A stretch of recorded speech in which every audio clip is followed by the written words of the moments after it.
Assalamualaikum warahmatullahi wabarakatuh.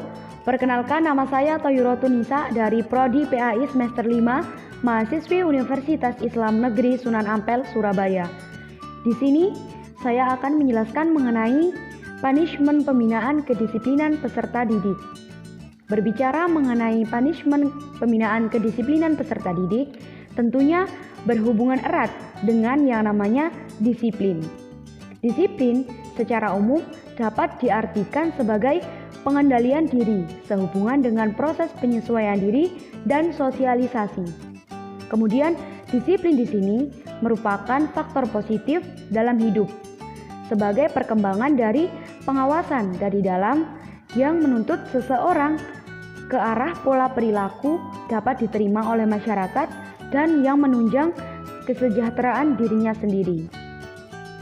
Harapan dengan adanya penanaman disiplin bagi anak didik adalah agar mereka memahami bahwa disiplin itu harus dan diperlukan agar dapat hidup serasi dengan lingkungannya.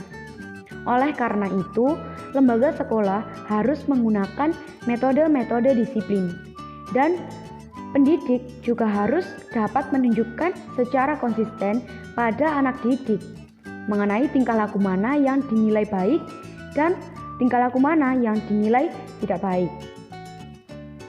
Metode disiplin yang bisa diterapkan sekolah salah satunya yaitu dengan penertiban terhadap aturan sekolah.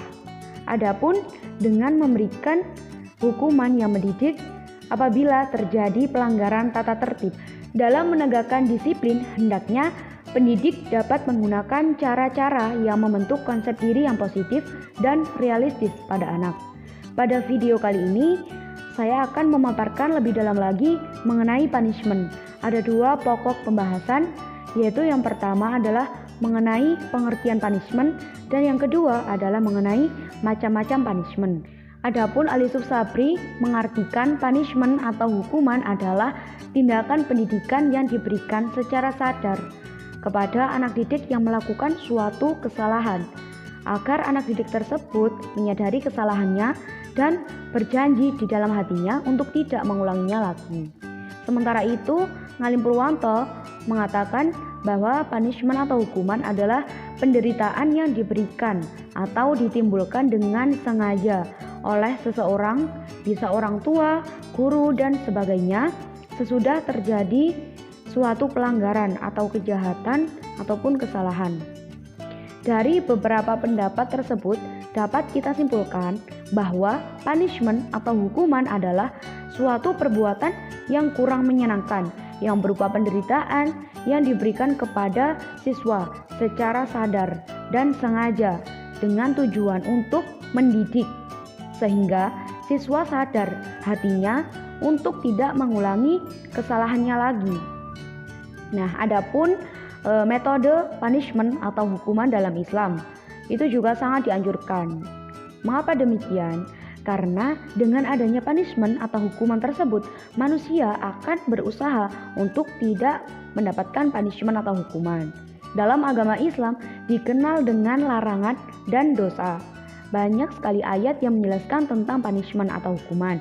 Di antaranya, salah satunya adalah pada Quran surah Al-Zalzalah ayat 8. Kemudian ada yang kedua mengenai macam-macam punishment. Ngalim Purwanto membedakan punishment atau hukuman itu menjadi dua macam, yaitu yang pertama punishment preventif dan yang kedua punishment represif. Yang pertama punishment preventif, yaitu hukuman yang dilakukan dengan maksud agar jangan sampai terjadi pelanggaran. Hukuman ini berbentuk pencegahan, diantaranya aturan atau tata tertib, larangan, perintah, ancaman, dan sebagainya. Kemudian yang kedua yaitu punishment represif, yaitu hukuman yang dilakukan oleh karena adanya pelanggaran, oleh adanya dosa yang telah diperbuat. Jadi hukuman represif ini dilakukan setelah terjadi pelanggaran atau kesalahan.